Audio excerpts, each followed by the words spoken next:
Пекин, Сиань, Чжанцзяцзы, Шанхай и Нанкин — все интересно. Поехали!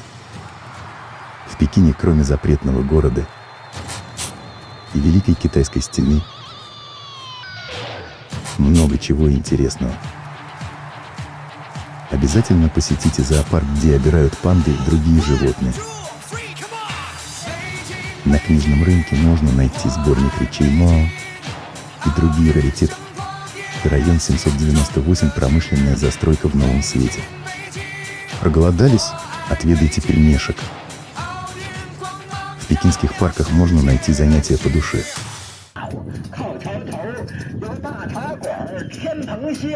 А мы едем дальше. Сиань – город с более чем 31-вековой историей. Он служил столицей для 13 императорских династий и был восточной отправной точкой Великого Шелкового пути.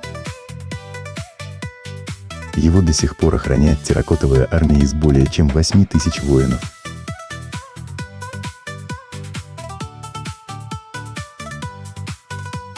Он был окружен 12-метровой крепостной стеной с 98 сторожевыми башнями.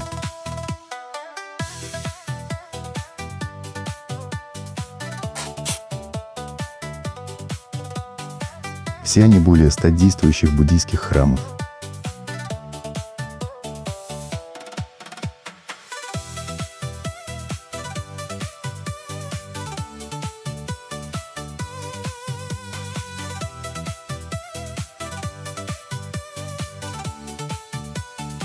А в парках по вечерам танцы.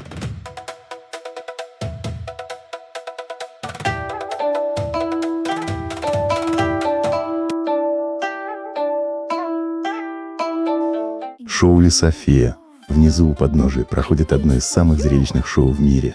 Сцена 10 000 квадратных метров.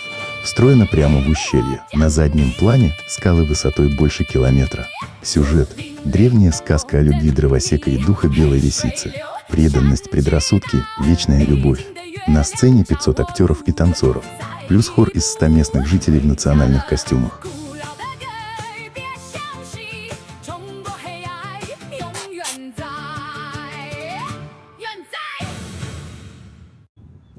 Чжанцзяцзы — каменный лес. Эти горы необычные. Это гигантские кварцитовые столбы. Их больше 3000. Высота некоторых за 400 метров. Лестница к небесным вратам. Ровно 999 ступеней. Угол подъема 45 градусов. Ведет к гигантской арке в скале высотой 131 метр. Она образовалась сама, часть горы обрушилась. В даосизме 999 – высшая гармония и близость к Богу. Говорят, кто поднимется, прикоснется к вечной удаче. Дорога в небесах. 11 километров и 99 крутых поворотов. Угол наклона бешеный, виражи почти впритык. Число 99 не случайно. Девятка в Китае – символ императора и вечности. Эта поездка – один из самых экстремальных аттракционов в мире. Летом и осенью здесь густые туманы. Основания скал не видно. Создается иллюзия – каменные глыбы парят в воздухе. Формирование началось 380 миллионов лет назад. Храм на вершине. Это место называют буддийским королевством на небесах.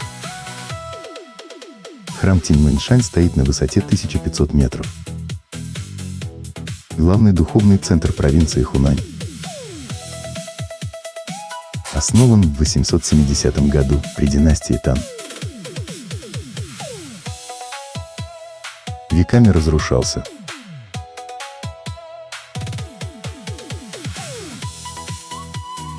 Нынешний комплекс отстроен в стиле Цин.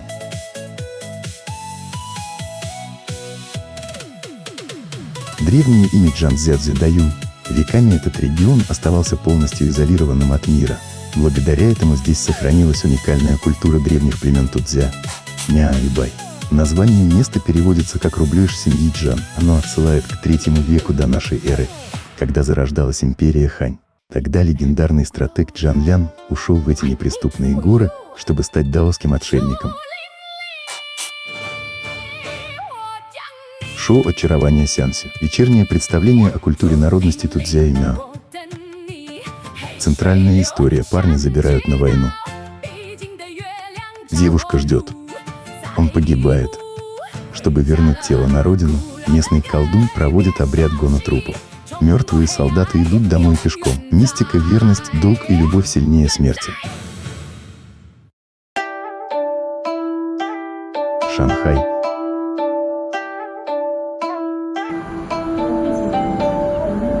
И самый быстрый поезд на магнитной подушке.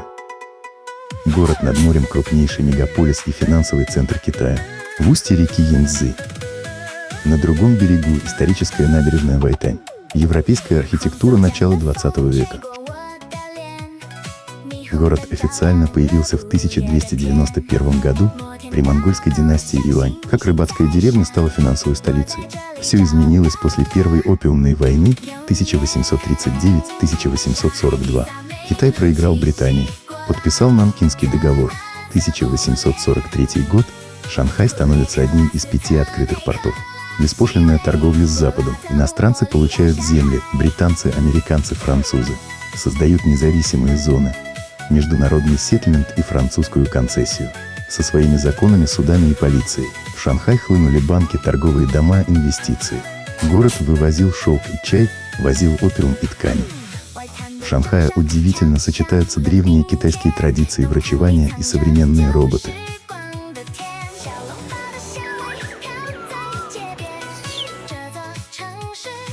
Изысканная кухня и фастфуд.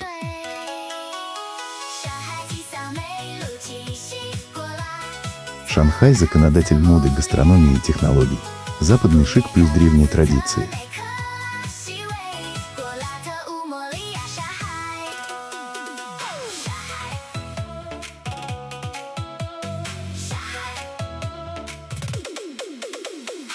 Футуристический Пудун, телебашня, восточная жемчужина, небоскребы.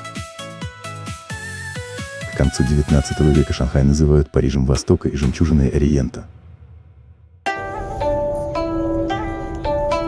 Нанкин – древняя столица. Один из старейших городов Китая, был столицей нескольких династий Китайской Республики. В XIV веке при династии Мин – крупнейший мегаполис мира. Тогда же построили грандиозную крепостную стену. 1842 год. Здесь подписан Нанкинский договор. Поражение в опиумной войне. Открытие страны для Запада. А в 1912 году Сунь Яцен провозглашает здесь создание республики.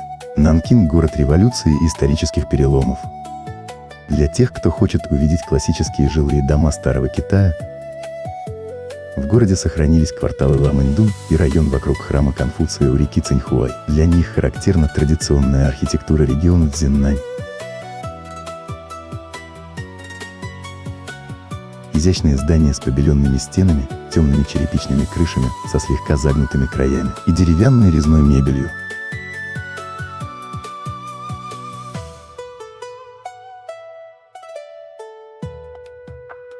Старинная архитектура Нанкина уникальна тем, что именно здесь зародился монументальный стиль династии Мин XIV-XVI веков, ставший эталоном для всего Китая. Главные архитектурные памятники города поражают своими масштабами и инженерной точностью.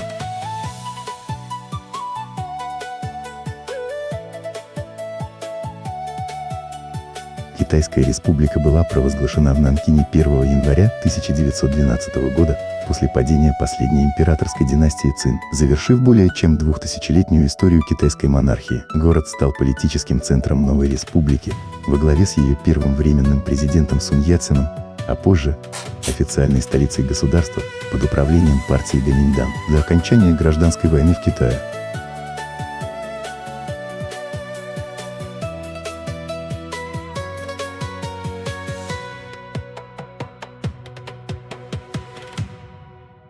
Подписывайтесь, и мы узнаем много нового.